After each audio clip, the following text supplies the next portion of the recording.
नमस्कार आप सभी को और स्वागत है आपके अपने चैनल बीट द कंपटीशन पे। एक ज़रूरी कह सकते हैं कि इन्फॉर्मेशन के बारे में बात कर रही हूँ, जो कि बहुत बार आप लोगों ने पूछा है टेलीग्राम के माध्यम से, व्हाट्सएप के माध्यम से, और कई बार जब लाइव सेशंस हम अभी आजकल ले रहे हैं तो बहुत सारे बच्चों के सवाल हैं। उसमें लैंग्वेज को लेकर के बहुत कन्फ्यूजन है।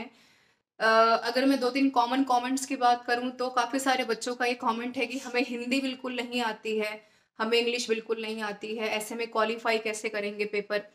क्योंकि आप सबको पता है कि ईएमआरएस में लैंग्वेज का क्वालीफाई करना उतना ही ज़्यादा ज़रूरी है जितना ज़्यादा कि आपका कमांड बाकी सेक्शंस पे होना इम्पोर्टेंट है। मैंने हमेशा कहा है कि अगर आपका लैंग्वेज में कमांड नहीं है, अगर आप उसे क्वालीफाई नहीं कर पाए तो आपको बहुत ज़्यादा जो आपने मेहनत की है बाकी सेक्शंस के ऊपर वो बिल्कुल ज़ाया होने वाली है। ऐसे में मैंने वाईटी के माध्यम से भी मैंने इन्फॉर्मेशन दी थी, पर लगा कि इसके ऊपर जो है वीडियो बनानी, बात करनी ज़रूरी है, तो थोड़ी-सी जो है चर्चा कर लेते हैं इन शॉर्ट। पहले तो थोड़ा-सा आपको समझना बड़ा इम्पोर्टेंट है। देखिए, जब आप पोस्ट ग्रेजुएट का जो आपका सिलेबस है ना? आई होप कि सिलेबस आपके हाथ में है, टेबल पे है, जहाँ पे भी है लेकिन आपके सामने है। उसमें इन्होंने हिंदी और इंग्लिश की अगर मैं बात करूँ तो 10-10 नंबर की पूछी है, हो गई 20 नंबर की। उसमें से आपको क्वालीफाई करने हैं और कुछ ऐसे नंबर जो कि आपको दोनों में मिला करके क्वालीफाई करा दें, है ना? और साथ में अगर बात करें ट्रेन्ड ग्रेजुएट टीचर की तो एक चीज़ और ऐड ऑन करती है, वो है रीजनल लैंग्वेज को। 10 नंबर की हिंदी, इंग्लिश क्वालीफाइंग के साथ-साथ 10 नंबर की रीजनल भाषा भी आपको क्वालीफाई करनी होगी। यानी टीजीटी में 30 नंबर की, पीजीटी में 20 नंबर की। ऐसे में एक क्वेश्चन जो बच्चों के पहला तो सवाल यही था कि भाई क्या क्वालिफाइंग है तो नंबर जुड़ेंगे? देखिए, क्वालिफाइंग इन द नेचर जो भी विषय होता है उसके नंबर नहीं जोड़े जाते। उदाहरण के तौर पर अगर पोस्ट ग्रेजुएट टीचर्स में 150 नंबर का आपका पेपर है, 20 नंबर का हिंदी इंग्लिश अगर क्वालिफाइंग इन द नेचर आपसे पूछा गया है, तो आपका जो पेपर में मेरिट बनेगा वो केवल यहाँ पर 130 नंबर का बनेगा। 20 नंबर काउंट नहीं होंगे। ये केवल आपकी जो एक क्षमता है भाषा के प्रति, वो केवल जानने का प्रयास है कि भाई कितना आपको भाषा के प्रति जो है लगाव है, आपको आती हैं बेसिक चीजें जो कि इम्पोर्टेंट है।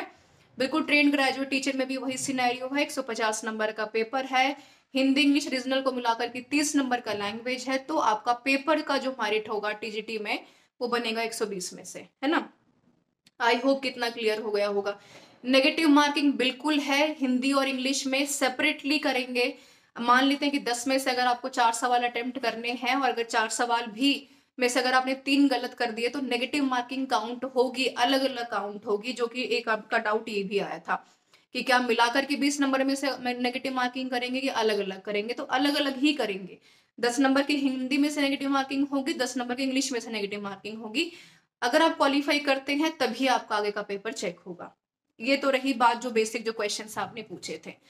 अब थोड़ा-सा इस प्रश्न का जवाब देना बड़ा मुश्किल सा लगता है कि हमें हिंदी बिल्कुल नहीं आती, हमें इंग्लिश बिल्कुल नहीं आती। हो सकता है क्योंकि आप देखिए कि जो नॉर्थ इंडिया के थोड़े से कुछ सेक्शंस के बच्चे हैं, यूपी या बिहार के रीजन के या वेस्टर्न यूपी की बात करें, थोड़ी-सी इंग्लिश के ऊपर कमांड थोड़ी-सी कम रहती है। मैं सबकी बात नहीं कर रही, कुछ एक कैंडिडेट्स की बात कर रही हूँ जो कि सवाल आपने पूछे हैं।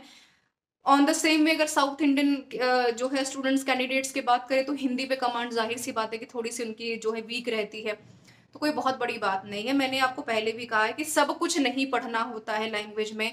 कुछ सेक्शंस ऐसे हैं जो कि कॉमनली आपसे पूछे जाते हैं। बात करूं अगर कंप्रीहेंशन की इंग्लिश में, तो भाई अगर 5 या 10 सवाल भी अगर आपके आ जाते हैं तो आपके कम से कम 3 नंबर आपके हाथ में हैं। कुल मिलाकर के 4 से 5 सवाल ही आपको 10 में से सही करने हैं, जो कि 40% क्राइटेरिया आपका तय करेगा क्वालिफाइंग इन द नेचर का, है ना?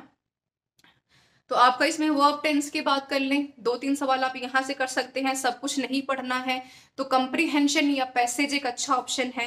प्रैक्टिस आप कर सकते हैं जहाँ पे एक अच्छे मार्क्स सिक्योर किए जा सकते हैं, फ्री के नंबर होते हैं। बहुत टफ नहीं आएगा, मैंने पहले भी कहा है। क्वालिफाइंग इन द नेचर है तो बस एग्जामिनरी बॉडी आपसे जानना चाहती है कि कितना कैंडिडेट प्रिपेयर है लैंग्वेजेस को लेकर के, कि अगर आप 10 में से 4 सवाल भी कर ले जाते हैं तो इतना सफिशिएंट है आपको बताने के लिए कि भाई हमारी पकड़ भाषा के ऊपर है। ऑन द सेम में जो कहते हैं कि भाई हमें हिंदी नहीं आती, तो देखिए नहीं आने का ऑप्शन नहीं है पहली बार तो, है ना? क्योंकि क्वालिफाइंग है तो पढ़ना तो पड़ेगा, कोई ऑप्शन आपके पास है नहीं।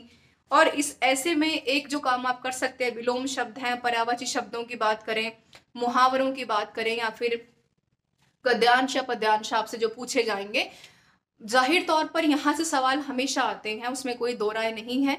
कुल मिलाकर के ये मैंने जो 4-5 सेक्शन बताए हैं, उसमें से अगर आप 4 नंबर का भी अगर पेपर ठीक ठाक अटेम्प्ट कर लेते हैं, 2-3 नंबर कंप्रीहेंशन में से, एक जो है समास या संधि में से, एक विलोम या पर्यायवाची में से, सफिशिएंट है उतने। लेकिन इतना आपको इंश्योर करना पड़ेगा कि अगर आप लिमिटेड सेक्शंस को कवर करके जा रहे हैं तो वहां पर गलती आपकी ना हो, क्योंकि इंपॉर्टेंट है, आप रिस्क नहीं ले सकते, कंपटीशन टफ है, वैसे में चॉइस थोड़ी सी आपको जो है लिमिटेड करनी मुश्किल हो जाएगी, है ना। तो ये थोड़ा सा मुझे लगा कि इसके ऊपर बात करने की आवश्यकता है।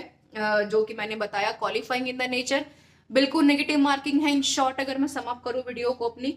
और तीसरा जो मैंने आपको बहुत इंपॉर्टेंटली बताया कि भाई बहुत जरूरी है 40% क्राइटेरिया को क्वालिफाई करना।